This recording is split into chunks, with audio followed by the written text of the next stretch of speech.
Ini untuk kau Egi, ku bilang sama kau, dimanapun kau berada, kalau kau nonton video gini, kalau memang viral, cepatlah kau menyerahkan diri sayang. Sebentar lagi kau dapat. Sebentar lagi kau dapat. Kau nggak tahu kekuatan netizen sampai di mana. Nggak tahu kau kekuatan netizen sampai di mana kan? Jangankan 1-2 kasus raksasa, kalau netizen sudah bersuara, itu bisa goyang itu semuanya.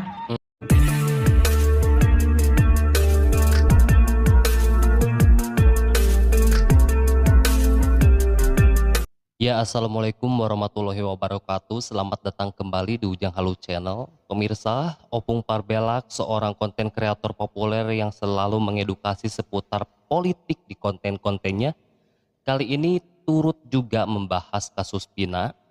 Ada pesan bijak yang beliau sampaikan perihal kasus ini yang dikhususkan untuk para orang tua agar lebih memperhatikan lingkungan pergaulan anak-anak mereka. Nah, seperti apa kelengkapan pesan dari beliau ini? Mari kita simak videonya. Jadi dari Vinanya ini dulu, maaf ya. Ini menjadi teguran untuk orang tua, ya, dimanapun kita berada, ya. Untuk setiap orang tua, aku tidak menghakimi, tidak menjustifikasi, tapi untuk setiap orang tua, jaga anak-anak kita, ya. Jaga anak-anak kita supaya apa? Jangan sempat mereka itu memilih pergaulan yang salah. Ya, apalagi kalau sudah masuk geng motor. Namanya geng motor, itu berarti konotasinya itu sudah negatif. Kebanyakan geng motor di Indonesia itu konotasinya negatif. Ya, kalau misalnya ada kalian anggota geng motor di sini nggak setuju, kalian komentar lah, terserah. Ya kan? Tapi kita lihat banyak pembegalan-pembegalan yang dilakukan oleh geng motor, perampokan, penganiayaan, pembunuhan dilakukan oleh banyak geng motor, gitu loh. Jadi ada beberapa hal sebetulnya yang membuat seorang anak itu, termasuk yang namanya Vina ini, ya, masuk di dalam circle-nya geng motor. Yang pertama, ya, yang pertama itu mungkin pergaulan, ya. Yang kedua itu pasti dia itu kurang, aku nggak bilang tidak ya, tapi kurang mendapatkan perhatian dan kasih sayang dari orang tua. Gitu loh. Ya kita lihat sendirilah kalau orang tuanya ini bukan orang yang terlalu berada ya. Mungkin orang tuanya sibuk mencari nafkah, tapi ini berakibat bahwa anak akhirnya ya oleh karena didukung oleh faktor yang pertama tadi, pergaulan, akhirnya apa? Jatuh ke dalam pergaulan yang tidak benar. Gitu ya. Kita bisa lihat ya, ada kode nama waktu mereka ditemukan meninggal. Ada yang yang mengucapkan turut bela bersungkawa, tapi di belakang nama mereka itu ada kode dari sebuah komunitas. Ada ekstasi 00 sekian gitu loh. Ya. Jadi bisa dikatakan kalau mau anak kita itu jauh daripada celaka, jauhkan mereka dari pergaulan-pergaulan yang bagus, yang nggak bagus. Ya. Maaf ya untuk keluarga Vina, ya. Ini menjadi koreksi buat kami, Baru yang berikutnya, ya, Eki dikatakan katanya adalah anak dari seorang anggota kepolisian. Ya waktu itu bisa dikatakan masih pangkatnya pangkat bintara, tapi kalau sekarang dia sudah menjadi seorang kapolsek, berarti sudah seorang perwira. Ya. Jadi dari Ekinya sendiri, ya, kita bisa katakan ya yang namanya anak dari keluarga terpandang, kita katakanlah dulu anggota kepolisian itu adalah keluarga terpandang, itu tidak menjamin ya bahwa anak kita itu pergaulannya baik-baik saja. Dan ada kesaksian dari beberapa orang yang mantan dan juga kenal dari beberapa anggota geng motor, ya, dulunya bukan sekarang. Kita tengok aja lah, kita share kita searching aja lah di TikTok, ya.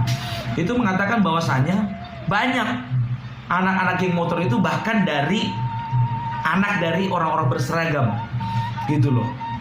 Bukan 1 orang 2 orang, banyak. Karena apa? Karena ketika mereka masuk, mereka itu akan menempati satu posisi strategis di dalam komunitas tersebut, gitu loh. Ya, jadi kita juga perhatikan nih untuk ASN, untuk kepolisian, TNI, dan semuanya aparat penegak hukum. Untuk anak-anaknya juga diperhatikan itu pergaulannya. Maaf kalau aku katakan, ya maaf, ya kalau kukatakan mungkin oknum ya, bukan oknum sih, tapi lebih dikatakan ya waspada sajalah untuk kalian orang-orang berseragam itu ya. Kalian nggak tahu bagaimana pola pergaulan anak-anak kalian gitu loh. Kalau awak ini cemana mau dibilang nggak ada seragam awak ya kan. Jadi dari Eki-nya sendiri pun juga anak dari seorang anggota kepolisian, itu yang jelas ya.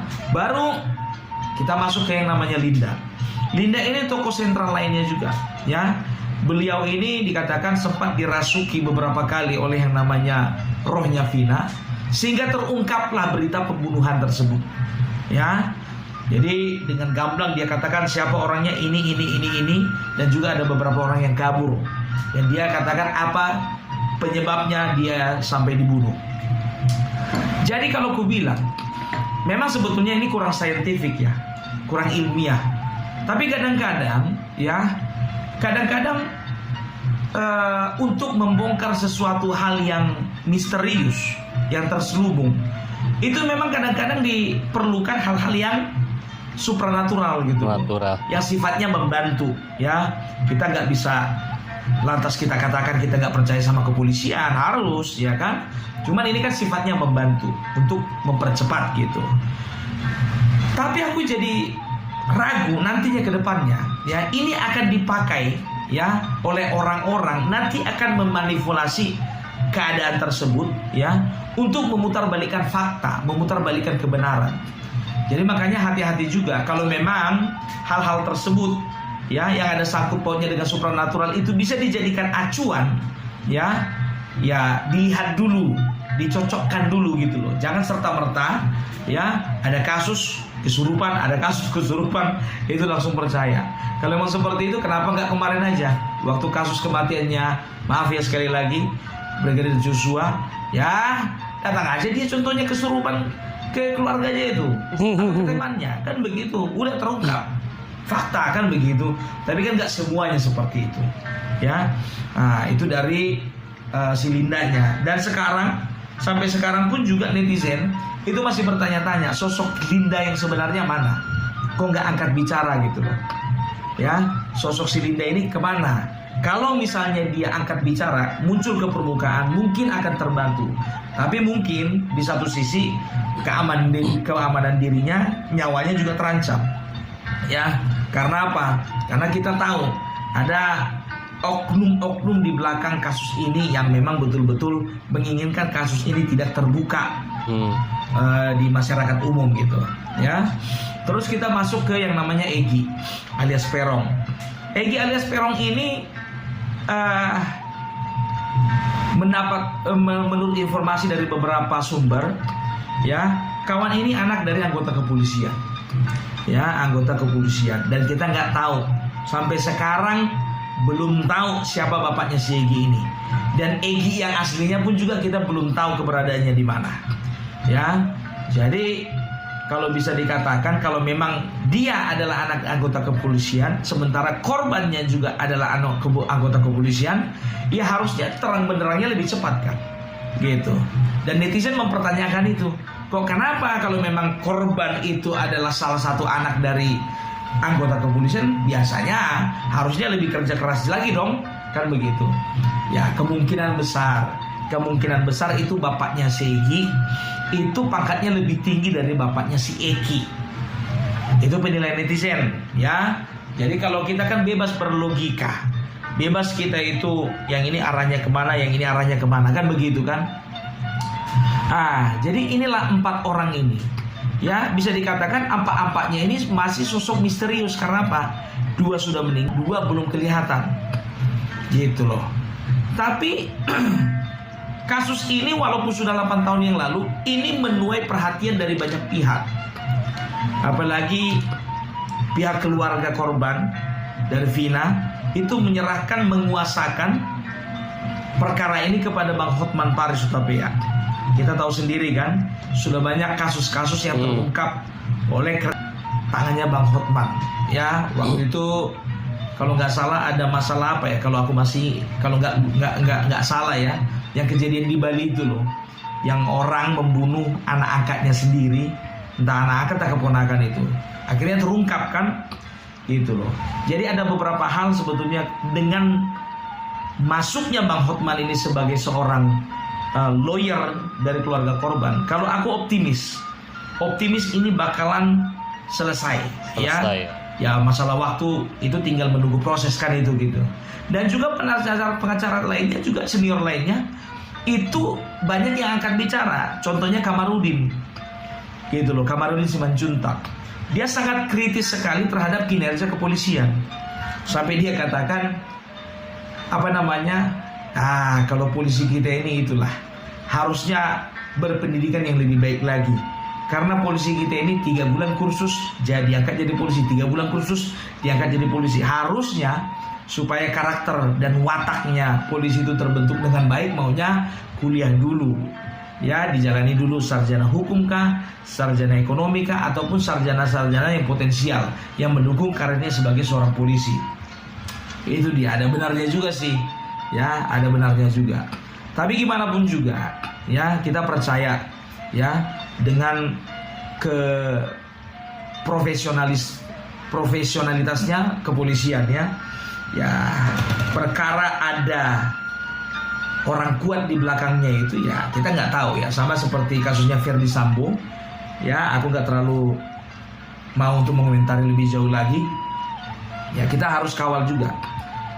Ini untuk kau Egi, aku bilang sama kau, dimanapun kau berada, kalau kau nonton video gini, kalau memang viral, cepatlah kau menyerahkan diri sayang. Sebentar lagi kau dapat. Sebentar lagi kau dapat. Kau nggak tahu kekuatan netizen sampai di mana. Nggak tahu kau kekuatan netizen sampai di mana kan? Jangankan 1-2 kasus raksasa, kalau netizen sudah bersuara, itu bisa goyang itu semuanya. Apalagi kayak kau ini. Kau itu biadab. Kalau memang kau melarikan diri dan juga dibantu dengan keluargamu pun juga ikut biadab. Gitu loh. Ya kan? Sekarang biarlah hati nuranimu aja berbicara. Dan tahu enggak kalian? Banyak kali sekarang ini agak bicara. Bukan cuma 1-2, ratusan konten kreator, ratusan masyarakat yang prihatin dengan masalah ini, itu agak bicara semuanya. Speak up semuanya biar tahu kau. Jangankan kami manusia biasa, itu kawan-kawan dari paranormal ya, ahli supranatural, itu pun juga sudah mulai bekerja keras biar tahu kau. Tapi ada yang mengatakan bahwa kalian 1 ada di luar Jawa, 2 masih di Jawa. Ada yang mengatakan kalian 3 itu bukan cuma di backup orang kuat, tapi juga di backup sama makhluk-makhluk tak kasat mata yang juga tidak kalah kuatnya.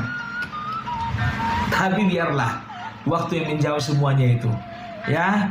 Jadi untuk masyarakat pun juga kita bijak-bijak ya, bijaklah kita di dalam menyikapi berita-berita seperti ini. Ini berita viral ini ya, berita viral. Makanya kita saking viralnya, jadi kita nggak bisa lagi menyaring mana yang benar mana yang salah gitu loh. Tapi kita doakan saja supaya supaya masalah ini boleh terang benderang gitu ya. Jadi Opung Parbelak dari Sumatera Utara ingin menyampaikan turut berduka cita. Dan juga untuk Bang Hotman ya, maju terus Bang. Untuk Kamarudin, gas terus Bang. Dan juga untuk kepolisian, bravo Polri ya. Aku bilang sama kalian, jaga kepercayaan kami, jaga kepercayaan masyarakat. Supaya supaya kalian jangan krisis kepercayaan. Tidak ada yang lain, hanya kata-kata support yang bisa kami ucapkan. Oke, kalau kayak gitu, salam NKRI harga mati. Udah dulu ya, mau berangkat dulu aku. Kemana Opung? Ya seperti itulah ya.